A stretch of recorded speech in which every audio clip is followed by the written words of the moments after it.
My name is Larry Pierce. I'm a member of the Mid-Atlantic Deaf Disc Golf Association. Set up maybe about a year ago. We have about 30 members.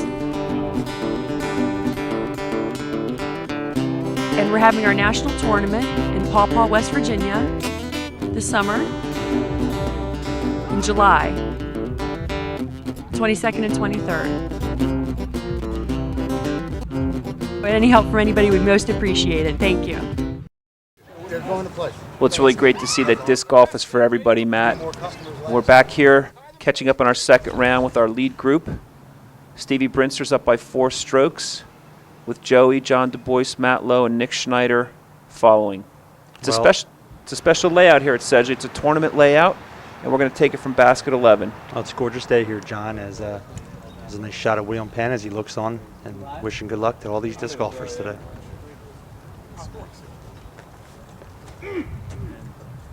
Nice rip there by Nick Schneider. Yeah, Nick's from Philadelphia originally, but he came via New Mexico. Matt Lowe, he wouldn't mind having a shot like that as they're all just trying to pull it out there to the right some. 4. Yeah, it's a narrow window, and you can see that it's close quarters. Ooh! Almost a black ace there. How about that? At disc golf, you always got to keep a heads up as these discs fly, and they don't tickle if you get hit with one of those babies. That's for sure. Here's John Du Bois, one of the favorite players in the Mid-Atlantic region. He travels far and wide to support disc golf throughout our whole Mid-Atlantic region, and it's always nice to see John when he shows up at an event. I think he just clipped the top of that tree to kick him left.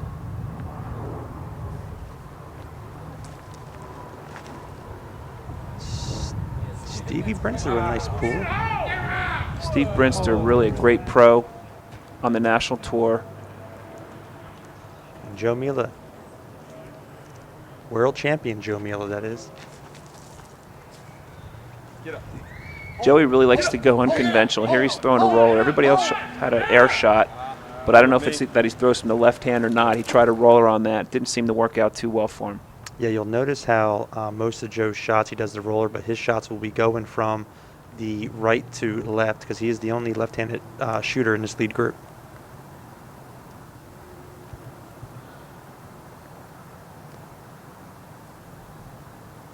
Stevie's got about 100 feet to the basket here. Notice how compact his delivery is there. Right he really on the dance keeps floor, it close, perfect. but for a thin man, he really has a lot of power. Now these branches that Joe have in front of him don't look like much, but that will just annoy the heck out of a shooter. Didn't hurt him too bad there, though, did it? Yeah, no problem for Joe. There's a nice hyzer window there if John can hit it, and I think he did. Perfect. Oh, yeah, no problems there. That's just straddle putt by Matt Lowe. He's shooting to make it, but a little bit to the right and low. You got to run. You got to make a run for it. Yeah, Matt's really a good player. He's been around the Mid-Atlantic region for the last 3 years. Here's Stevie. He's holding on to his 4-stroke lead over Joey. 6 strokes over John Du Bois with Matt Lowe and Nick behind. And there's a nice tribute to Sedgley Woods as it's been here since '77. Second oldest disc golf course in the country. This is a really narrow window. There's 2 trees that are really close. I'd say they're about 3 feet apart from each other. And if you don't get it through those trees, just like that, you're going to be in a lot of trouble. That's gonna be a tough shot for John. Yeah, you really got to thread the needle. A nice straight pool. I think that's as about as good as it gets on this hole, I would say. That's pretty much it.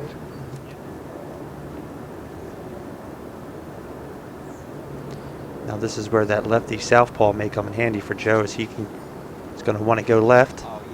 What's really amazing there, Matt, is the disc selection by Joe. He picked something really understable, and it just kept moving left for him.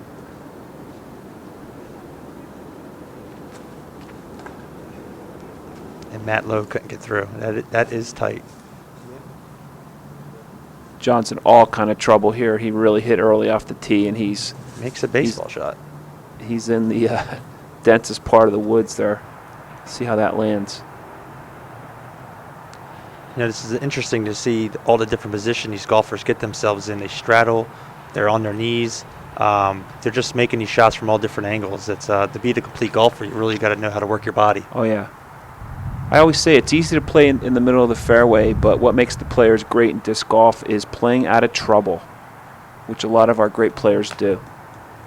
Good shot. We're going to go inside the round with Rex Hay. He's going to demonstrate the baseball shot. Hi, this is Rex Hay coming to you inside the round. What I want to do is show you what John just did there. He threw a baseball shot, and what he did was he put 2 fingers inside the disc like this, and he threw it just like you would a baseball, upside down, and it looped to the right and then back to the left. Let's see it here.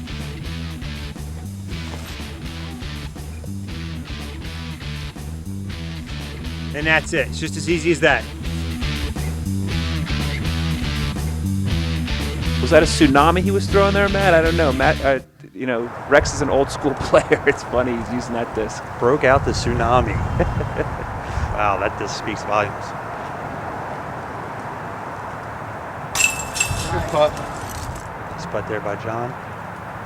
This is pretty much a gimme for Joe, wouldn't you say? I would say under normal circumstances, but we'll take a look here.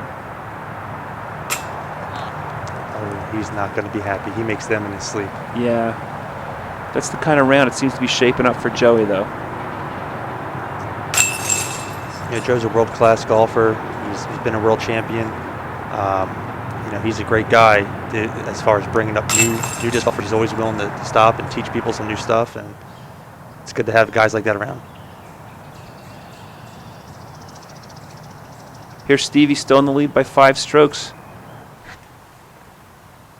On to hole 13 here at the Philly Open in beautiful Fairmount Park. This part of the course, Matt, is newly installed, really. It's actually a temporary construction. The Fairmount Park Commission was kind enough to let us use this portion of the park. It's actually behind the proper, the course proper. And looks like Stevie, even though it's a new part of the course, didn't have any problem finding his way to the target. Yeah, you can tell by looking at the course there's been a lot of work done just to clear out that area. Most people don't realize when they play the disc golf course, most of these courses have just been carved out of the woods, and they really look awesome. There's that baseball throw again from John. He used it a lot in this round, and it's really been working well for him.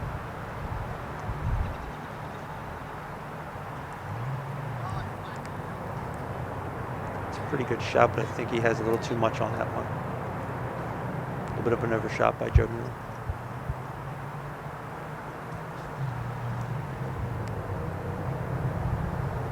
Now this is one of those holes that it's, you know, it's not extremely long. It's just one of those tough angles, and it's really tough to get to. Yeah, especially for a righty, because it is left to right. That's a great shot from Nick Schneider. Oh, he was all over that. He's tall, long, and lean. A lot of players are already comparing him to our great, upper players. decker. Yeah, he'll take that one. They get and run. In is in, as they say, right? That's it. You know, I seen Scott Stokely shoot when I was in the 99 Amateur World Championships. He put on a demonstration in Kansas City. Right. And to see his shot in person, it just... You have to see it to believe it. He's incredible. There's Stevie Brinster. He picks up a stroke on Joey. John Du Bois gets a stroke closer. And we'll move on to hole 14 at 33rd and Oxford, which is where Sedgley Woods is located. Steve's really playing solid. He's got a nice lead. He's got to be thinking he just, at this point, play his game, and he's going to walk with this one. I mean... Yeah, after that first round, he built a nice buffer for himself. Looks like he overthrew that last hole, but he has a couple strokes to give, so he could afford to be aggressive out there. And again with the baseball shot, I think John really has fallen in love with that throw, and with results like that, I can see why. You know, that's something I haven't thrown too much of, but some guys have really seemed to mastered it, and they really seem to like it. It's I don't know if it's a tough habit to break or not, but some people just do very well with it. Joey's really got the adrenaline flowing now.